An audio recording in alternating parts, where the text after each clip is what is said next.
Assalamu alaikum, welcome everyone to Amazed by the Quran, a series in which I love sharing with you things I find amazing about the Quran. Today I'll share with you an ayah, a long ayah from Surah Al-An'am, and one piece of it that really just pops out, it just sticks out so incredibly. قُلْ, say, تَعَالَوْا أَتْلُ مَا حَرَّمَ رَبُّكُمْ عَلَيْكُمْ. Say, I'll read on to you, I'll recite on to you what your master has forbidden upon you. So obviously in the onset of this ayah, there's going to be already a mental preparation for the listener that Allah is going to make a list of things that are prohibited. So I'll list a few things, but I'll skip one of them on purpose. أَلَّا تُشْرِكُوا بِهِ شَيْئًا, that you shouldn't commit any shirk with Him, don't associate any partners, don't commit that act of blasphemy of associating someone with Allah, creating an equivalent or anything like that with Allah. وَلَا تَقْتُلُوا أَوْلَادَكُمْ مِنْ إِمْلَاقٍ, and don't kill your children because of bankruptcy. نَحْنُ نَرْزُقُكُمْ وَإِيَّاهُمْ, we're the ones who provide all of you and them.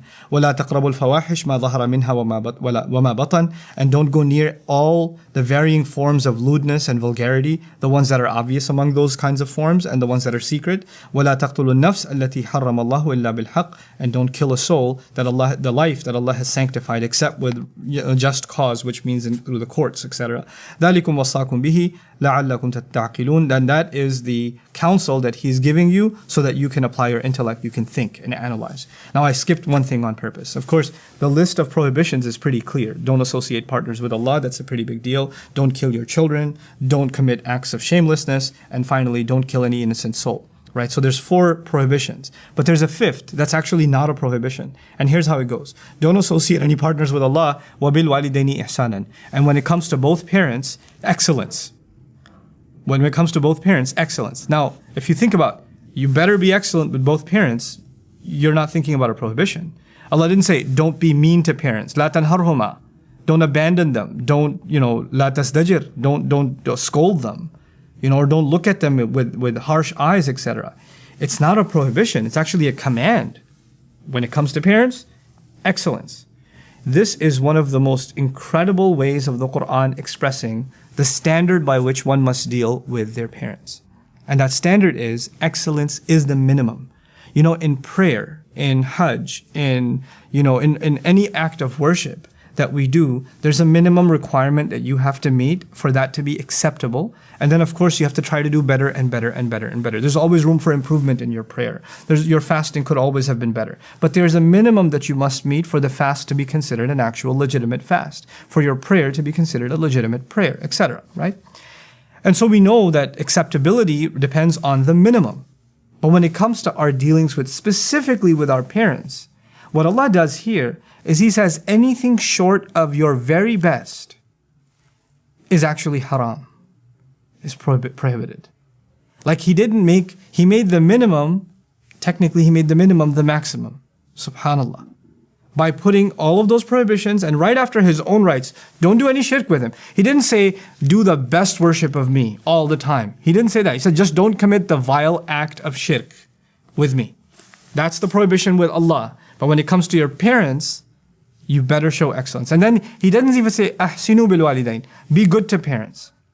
He says, وَبِالْوَالِدَيْنِ إِحْسَانًا, which is actually a really amazing way of giving an instruction. You don't even say a full sentence. You say, when it comes to both parents, excellence.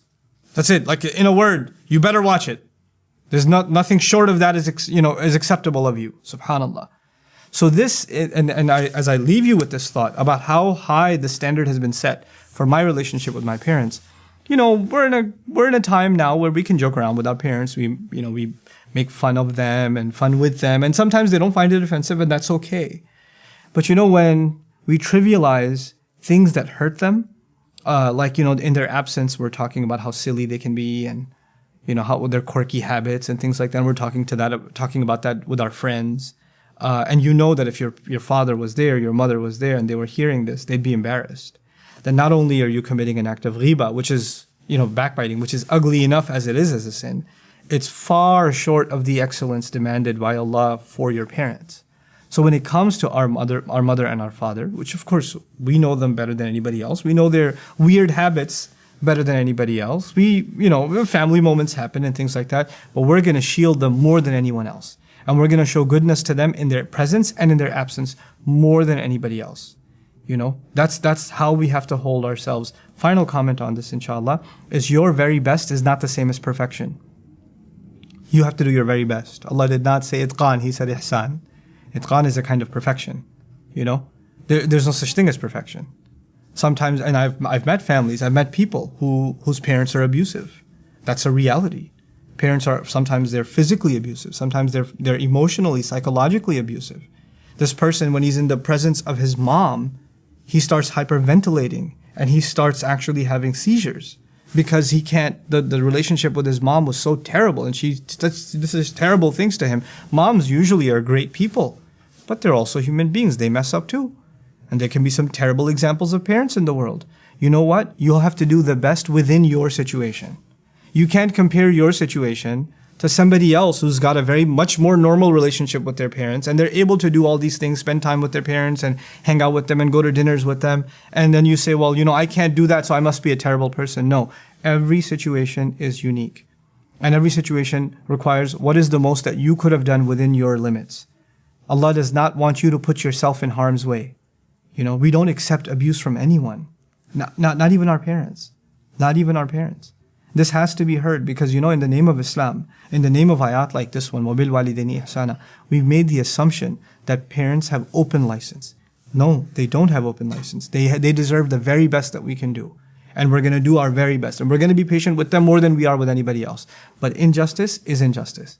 And it must be called for what it is. May Allah Azza wa Jal make us the best we can possibly be to our parents. And we as parents, may Allah make us of those who are not unjust parents or unfair parents or put undue burden on our children. May Allah Azza wa Jal make our children a means of our own salvation and us a means of the salvation of our parents. Barakallahu li wa lakum. Wassalamu alaikum wa rahmatullahi wa barakatuh.